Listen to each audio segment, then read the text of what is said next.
Welcome to This Week in Racing, our weekly roundup of the top racing headlines you don't want to miss. Today, Logan, Claudia, and I are going to talk about the wild F1 Academy finale and Mick Schumacher's huge announcement.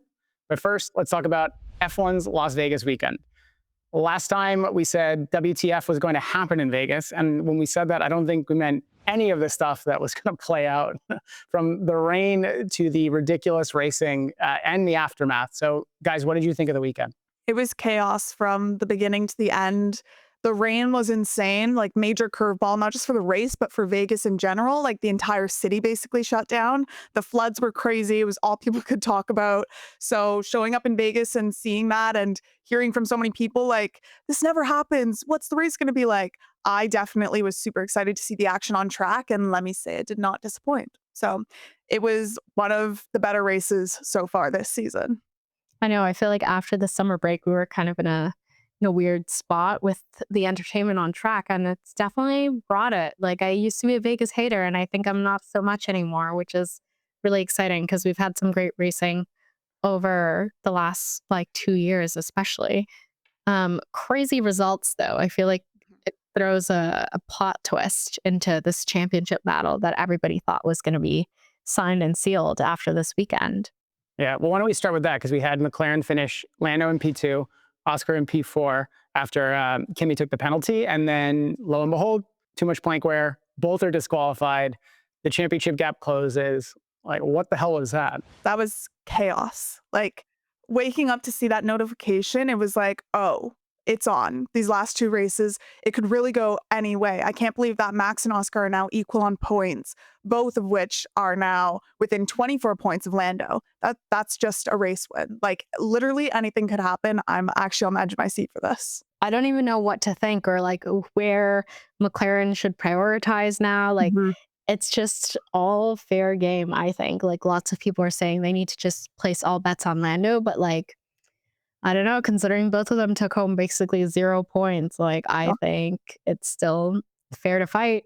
Yeah, can we just talk about the fact that Max is kind of being treated like an underdog right now? Like, people are rooting for him to come back and win the championship. Like, he is so far from an underdog, but the fact that he's making this season so exciting again because he's hunting these guys down is just amazing. And he really is a generational talent. Like, this is insane what we're witnessing. If he wins this, it's going to go down as one of the best seasons ever, I think.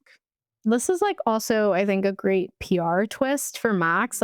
Obviously the last 2 seasons were a lot of, okay, he's at the front, he's not fighting anybody, he just has a really good car. And I think for once we're seeing the narrative change because everyone's actually getting to see him fight, which is really exciting, but it also really shows how talented he is, which I think is a good point of realization for all the F1 fans.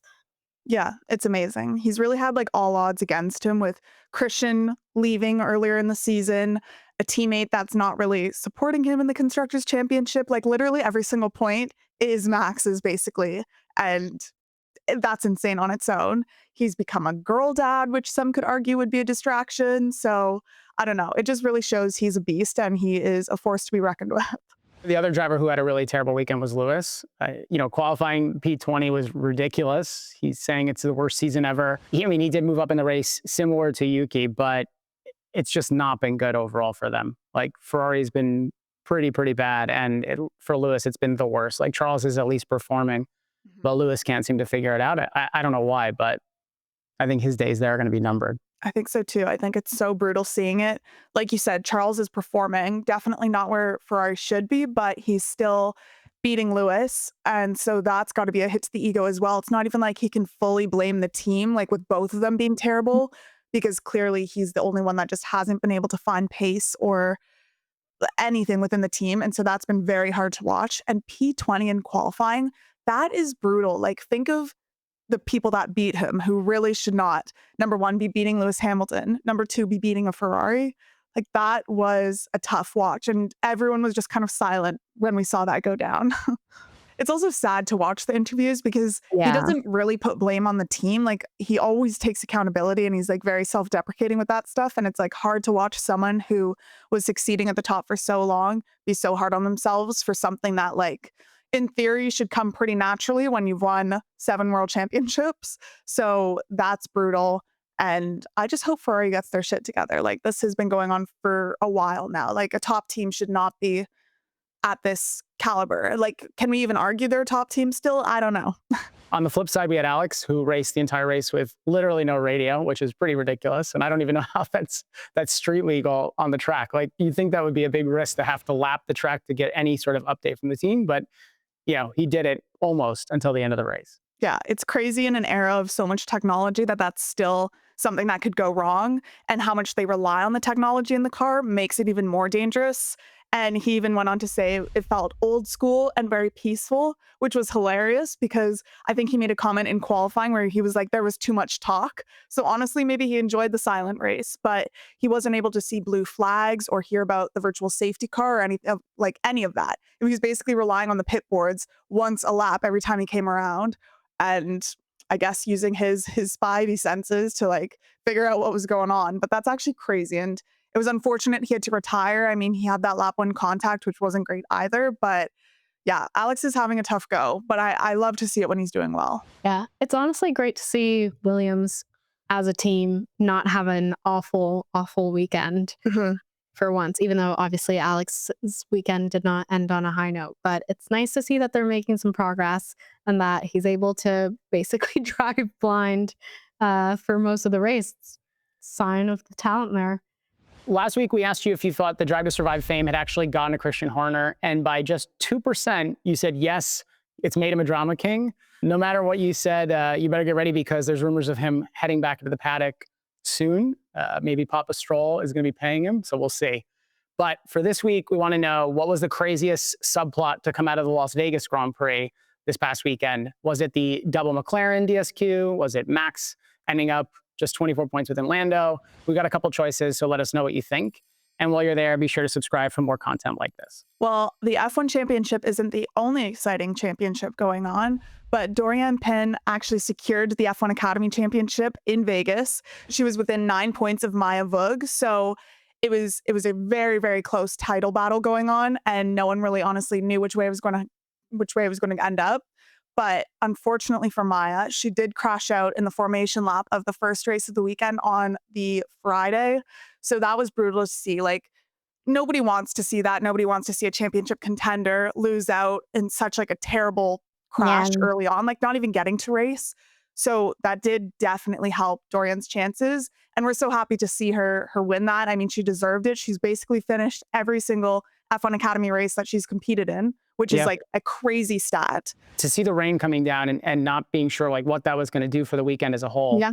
And then to watch the start of that formation lap and have the crash. There were multiple other crashes in that first session, the first race, like just made it so crazy to watch. And then that made the finale even that much harder to watch because you could see it on Maya's face. Like, she ended up third on the podium, which meant she had to sit in front of the cameras and know that Doriane had won. And she was furious. Like, you could just see it on her face when she was getting the bouquet. And when they were doing the champagne, she wanted nothing to do with it. It was really, really intense to see. Yeah, that was sad, but I'm really excited for Doriane, and it was awesome to see all of the other really great female racing drivers out there congratulate her. I think the previous F1 Academy champions were also there. Really great to see the amount of support that she's getting, and I'm excited to see, what she's doing next year. I also can't wait to see what Doriane goes on to do after this and stuff. I mean, I'd argue she's one of the most kind of diverse racing drivers, I guess you could say, in terms of the different series that she's competed in. And not just that, but she's also been very successful in endurance racing. I mean, she's competed with the Iron Dames and in numerous different races. So I can't wait to see what comes next for her. And I hope she is one of the first girls that we're seeing in F3, F2, anything like that. Like, let's get a girl in there. And I think she's definitely one of the girls that has proven herself that she is capable of this. So I think just like the next coming years, we're going to see a lot, which is super exciting. And Chloe Chambers as well. Like, she won race 2, which was awesome to see. It's a shame that Chloe can't stay in for a third season. They're going to be changing the regulations in 2027. So she's just missing out on that, but I can't wait to see what comes next for her. And someone else that we are definitely going to miss next year is Leah Block. Just after this weekend, she announced that she will be parting ways with Williams. So she had 2 amazing years there with the team. She definitely had a couple like tough race results, but I think she's an amazing, amazing driver. She's so talented in rally. I mean, I didn't really follow her when she was competing there, but it was just like such a testament to how amazing she can be in all of the other different series. So I'm excited to see what's next for her. And obviously she's got that legacy name as well, like kind of following in her dad's footsteps. So it's a shame to see them parting ways, but I think it's the start of the next chapter for her. Yeah, can't wait to see what she does. It's also great that there were so many IndyCar drivers around. Obviously, Colton Herta's there, no longer IndyCar, but Connor Daly was there, and like huge supporter of Leah Block, which I didn't even know like that crossover existed. So really exciting.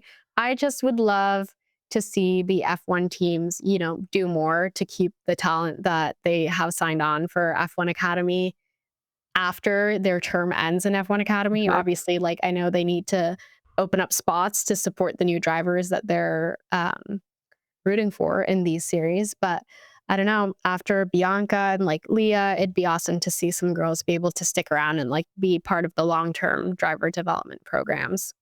Before we get to Mick Schumacher, let's run through a few honorable mention headlines. First, Lego hit the track this year at the Miami's driver parade, but they'll finally be racing when their F1 Academy entry hits the grid in 2026. The car will be driven by Esme Kosterman, who was a wildcard entry in the past. So excited to see what they do there, especially with the livery designs.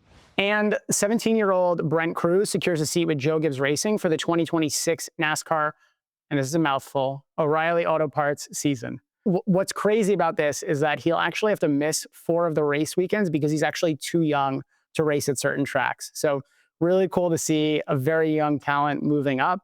And yeah, we'll look forward to seeing what his season plays out. Okay. Big news out of IndyCar. Mick Schumacher now has a full-time drive for the 2026 season. He'll be with RLL, which is really exciting to see. I mean, huge for IndyCar to have a name like Schumacher come in. He'll be driving car number 47, which is nod to his dad and family there, which is a really special touch.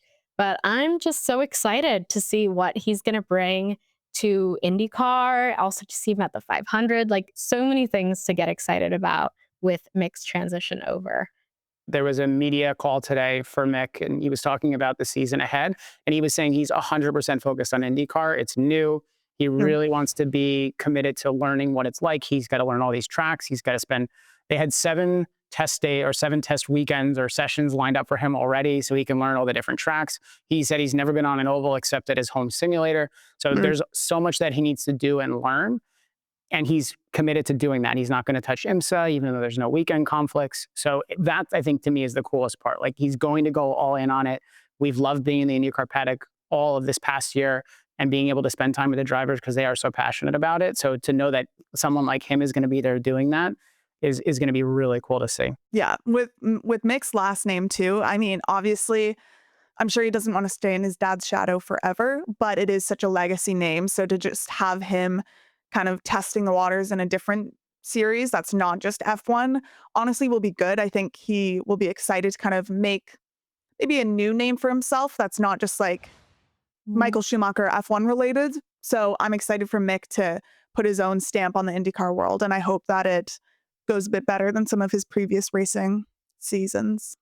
Yeah, and knowing that the cars are it's anyone's game to win is really exciting too, because then it's going to really fall on him to perform, like you were saying. It's not the Haas, it's not something else. It's, is he capable as a driver to do it? And he will be given the tools to be able to compete with anyone else, which is great.